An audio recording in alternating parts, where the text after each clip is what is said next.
নমস্কার বন্ধুরা। গল্পের নাম রামশরণ দারোগার গল্প।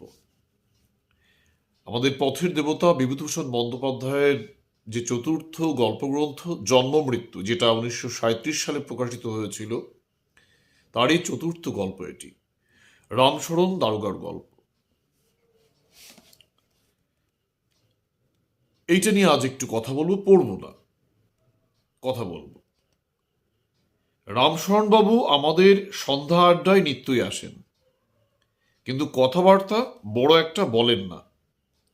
তিনি একজন অবসরপ্রাপ্ত পুলিশের কর্মচারী। জীবনে অনেক জিনিসই দেখেছেন, আমাদের অনেকের চেয়ে বেশিই দেখেছেন, কিন্তু তিনি এসেই একটা তাকিয়া আশ্রয় করে সেই যে আর হয়ে শুয়ে পড়েন, যতক্ষণ না আড্ডার শেষ লোকটি চলে যায় ততক্ষণ তিনি চোখ বুজে এবং নিজের নির্বাক থেকে অন্য সকলের কথা মন দিয়ে শোনেন। এটা প্রথম অনুচ্ছেদ। এর একটা দ্বিতীয় অনুচ্ছেদ আছে।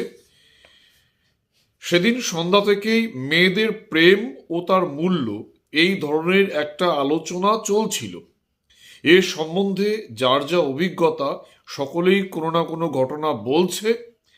রামশরণবাবু তাকিয়া ঠেস দিয়ে শুয়ে চোখ বুজেই বলে উঠলেন, আমার চাকুরি জীবনে একটা ব্যাপার একবার ঘটেছিল, অনেক দিন হলেও এখনো ভুলিনি। আরও ভুলিনি এই জন্যে যে ব্যাপারটা আমার কাছে একটা সমস্যার মতো চিরকাল রয়ে গিয়েছে। যদিও কত জটিল সমস্যারই মীমাংসা করে বেরিয়েছি সারা জীবন। বলি শুনুন ঘটনাটা। এই দুটো অনুচ্ছেদ পড়লাম, এরপরে আমরা এই গল্প নিয়ে আলোচনা করব। রামশরণ দারোগার গল্প। এখন এই গল্প গ্রন্থটি 1937 সালে প্রকাশিত হয়েছিল এবং আমরা জানি, যদি একটু বিভূতিভূষণ বন্দ্যোপাধ্যায়ের জীবনকে দেখি, যে 1933 সালে 1933 সালে তার ভগ্নিপতি প্রয়াত হন। তার বাড়ি ছিল বিভূতিভূষণের বাড়ির পাশের গ্রাম চালকি, এবং তার বোনের নাম জাহ্নবী বা জাফরি, যিনি পরবর্তীকালে 1939 সালে ইছামতিতে ভেসে যান, মারা যান। এই বোনকে 1933 সালে নিয়ে আসেন একদম ইছামতি পাড়ে, বনগাঁ শহরে নিয়ে আসেন, ডাকবাংলোর পেছনে ভাড়া থাকেন। বিভূতিভূষণ বন্দ্যোপাধ্যায় কলকাতায় তখন শিক্ষকতা করেন খেলাদ ঘোষেদের স্কুলে। ছুটিতে চলে আসেন এবং এই যে বোনের বাড়ি ডাকবাংলোর পেছনে, এই ভাড়াটা উনি নিজেই দিতেন, বোনের সংসার নিজেই চালাতেন। বোনের দুটি সন্তান উমা ও প্রশান্ত, তো ছুটিতে এখানে আসতেন। এর আগে যে আমরা গল্পটা পড়েছিলাম সই, সেখানেও ওই দৃশ্য ছিল। এবং এই গল্পে, এই যে রামশরণ দারোগার গল্প, এখানেও আমরা কিন্তু সেটা পাবো। অর্থাৎ এই সময় তিনি ওই যে তার বোনের বাড়ি থেকে প্রায় 200-250-300 মিটার দক্ষিণ দিকে হেঁটে তিনি সেই সময় আসতেন লিচুতলা ক্লাবে। মন্মথ চট্টোপাধ্যায় ছিলেন সেই সময় মোক্তার, পাশেই বনগাঁ কোর্ট। তো সেইখানে ওই মন্মথ চট্টোপাধ্যায়ের বাড়িতেই একটি আড্ডা বসতো, একটি লিচু গাছ ছিল, তো সেই জন্য মুখে মুখে নাম ছিল লিচুতলা ক্লাব। এখন এই লিচুতলা ক্লাবেরকে নিয়ে অনেক কাহিনী আমাদের বিভূতিভূষণের গল্পে রয়েছে বা বিভিন্ন জায়গায় ডায়েরিতেও রয়েছে। সই গল্পে লিচুতলা ক্লাবের উল্লেখ নেই, কিন্তু আমরা জানি যে ওটা লিচুতলা ক্লাব হবে, এবং এই গল্পেও আমরা সেটাই দেখব। এই যে গল্প প্রথমে যে আমাদের আড্ডায় যে আসেন, তো এটা আমরা ধরে নিতে পারি যে এটা লিচুতলা ক্লাব। যদিও বিভূতিভূষণের আড্ডার অনেক জায়গা ছিল, কিন্তু এটা লিচুতলা ক্লাব আমরা ধরে নিতে পারি, কেন এই সময়টায় তিনি এই বোনের বাড়ি থাকতেন এবং লিচুতলা ক্লাবে প্রায় সন্ধ্যা আড্ডায় যেতেন। যাই হোক, মূল গল্পে আসি। দুটো অনুচ্ছেদ। আমাদের প্রথম কথক হচ্ছে কাহিনীটা শুরু করছেন, তিনি বলছেন। দুটো অনুচ্ছেদ পরেই এই কথক পাল্টে যায়।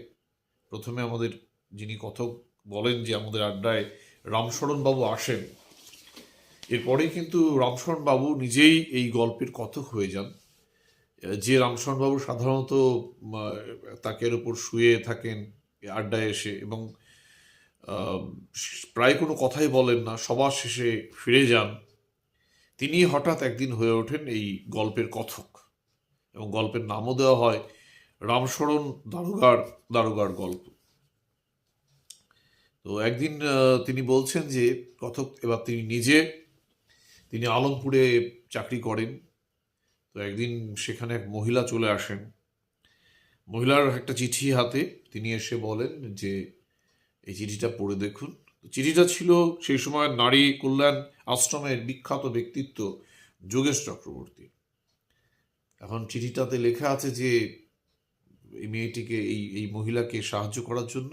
তো জানা যায় যে এই মহিলা একটি কন্যা আছে, এই এলাকায় তার বিয়ে হয়েছে, এক কালী মন্দির আছে তারই পূজারী, তার সঙ্গে বিয়ে হয়েছে, এবং মহিলা চান যে মেয়েটিকে সঙ্গে করে নিয়ে যাবেন, স্বামীর কাছ থেকে নিয়ে যাবেন। তার ধারণা যে মেয়েটি সুখে নেই, স্বামী নানাভাবে তাকে একটা খারাপ পরিস্থিতিতে রেখেছে, নিয়ে যাবে। তো এরকম একটি পরিস্থিতি, এখন তাকে সাহায্য করতে হবে, এবং তিনি একটি চিঠিও নিয়ে এসছেন, ভারী চিঠি, যোগেশ চক্রবর্তীর চিঠি। এই মহিলাকে দেখে আমাদের যিনি আমাদের রামশরণ দারোগা এই কথা বারবার বলেছেন, দুবার অন্তত দেখেছি এই গল্পের মধ্যে। তিনি বলছেন যে আমরা পুলিশের চাকরি করি, আমাদের সন্দেহ করা একটা অভ্যাস হয়ে দাঁড়িয়েছে, আমরা সিনিক হয়ে গেছি। কারণ আমরা এত ঘটনা দেখেছি, মানুষের মধ্যে এত পাপ দেখেছি, এত অন্যায় দেখেছি, যে আমাদের প্রথম সন্দেহ করা একটা ব্যাপার হয়ে দাঁড়িয়েছে, আমরা সিনিক হয়ে গেছি। এই মহিলার যে কথার বাঁধন দেখে আমার ভালো লাগেনি, আমাদের রামশরণবাবুর ভালো লাগেনি, এই কথা ভালো লাগেনি। তবুও তাকে যেতে হলো। তিনি মহিলাকে থানায় বসিয়ে চলে গেলেন সেখানে, এবং সে কালী মন্দির খুঁজে বের করতে অসুবিধা হয়নি, এবং কালী মন্দিরের খুব কাছেই সেই যে জামাই থাকে। তো এর আগে মহিলাকে বলছিলেন যে আপনি নেননি কেন, বল জামাই যেতে দেয় না। যাই হোক, ওখানে গেল, যাওয়ার পর সেই জামাইকে দেখে একই রকম সন্দেহ হলো। জামাইকে দেখে চুল পেকে গেছে, এই মহিলাকে মনে হয়েছিল 40 বছর বয়স, জামাইকে দেখে মনে হলো 35 বছর বয়স, চুল প্রায় সব পেকে গেছে, পাকশিটে চেহারা, ধড়িবাজের মতো দেখতে, এবং দেখেই মনে হয় যেন খুব নেশাখোর ব্যক্তি।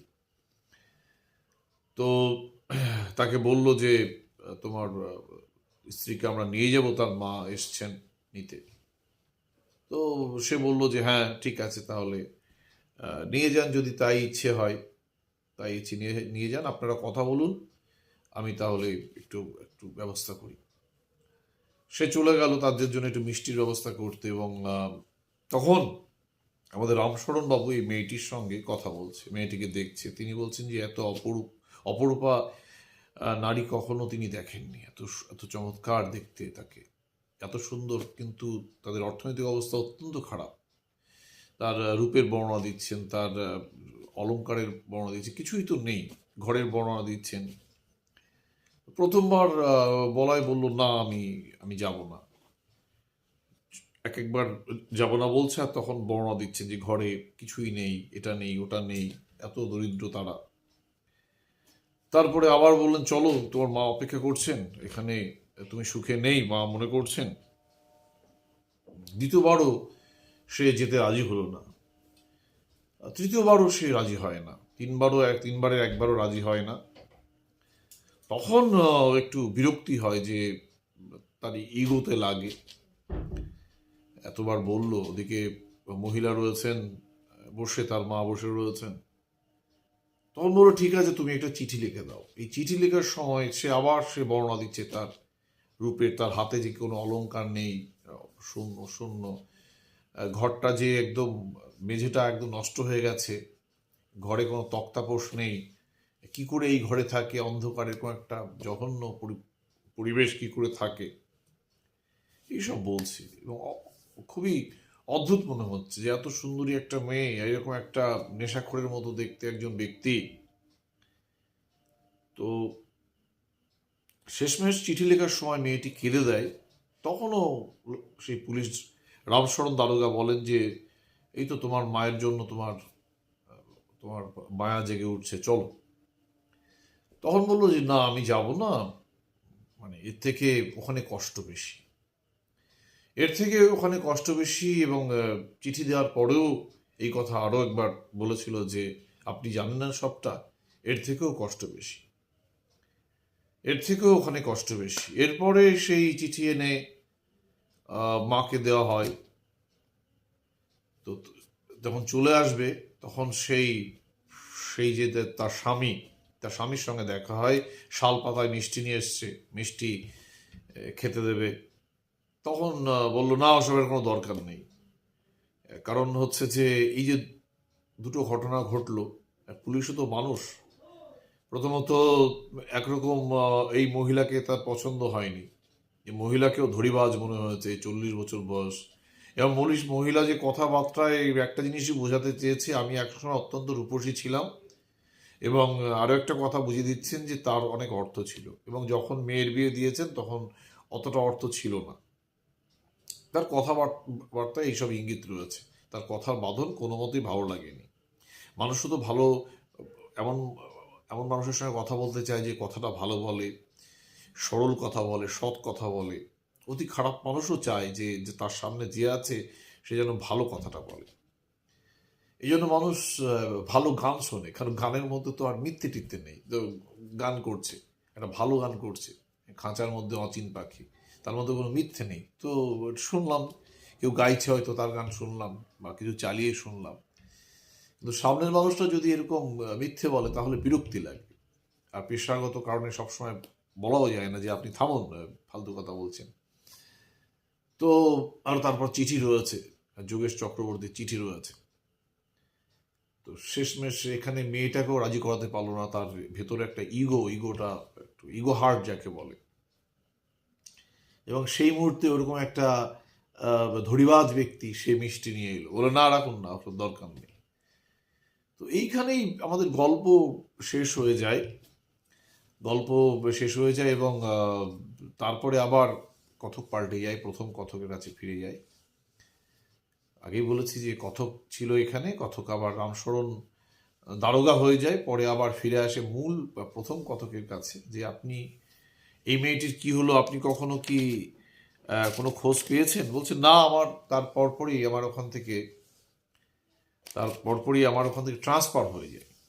তো ট্রান্সফার হয়ে যায় বলে মেয়েটির সঙ্গে আর কোনোদিন দেখা হয় না। কি হয় বাস্তবে, কি হয়েছিল, কেন মেয়েটি সেখানে গেল না, কারণ এই প্রসঙ্গ একটা উঠেছিল, প্রথমেই পড়েছিলাম যে সেদিন সন্ধ্যা থেকে মেয়েদের প্রেম ও তার মূল্য, এই ধরনের একটা আলোচনা চলছিল। মেয়েদের প্রেম ও তার মূল্য, এই নিয়ে আলোচনা চলছিল। চায়ের দোকানে যেমন হয়, তো এখানেও সেরকম আলোচনা হচ্ছে, নানান ধরনের আলোচনা হয়েছিল। বিভূতিভূষণ বন্দ্যোপাধ্যায় সেসব দিকে কোথাও গেলেন না, একদম মেন টপিকে চলে গেলেন যে রামশরণ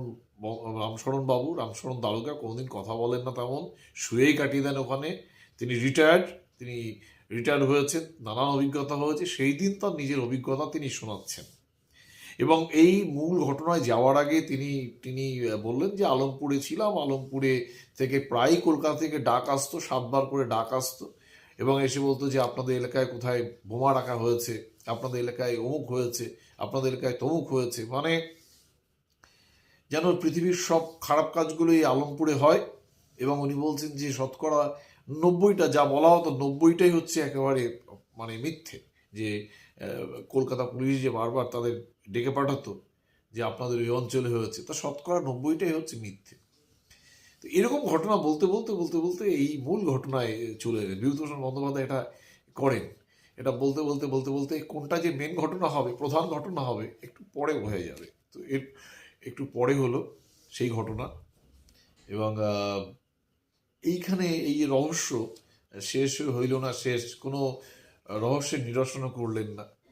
এবং এই ঘটনা যে চটচট করে করে চড়ছে তাও না, একটা ঘটনা বলছেন যে জানেন তো এই হয়েছিল।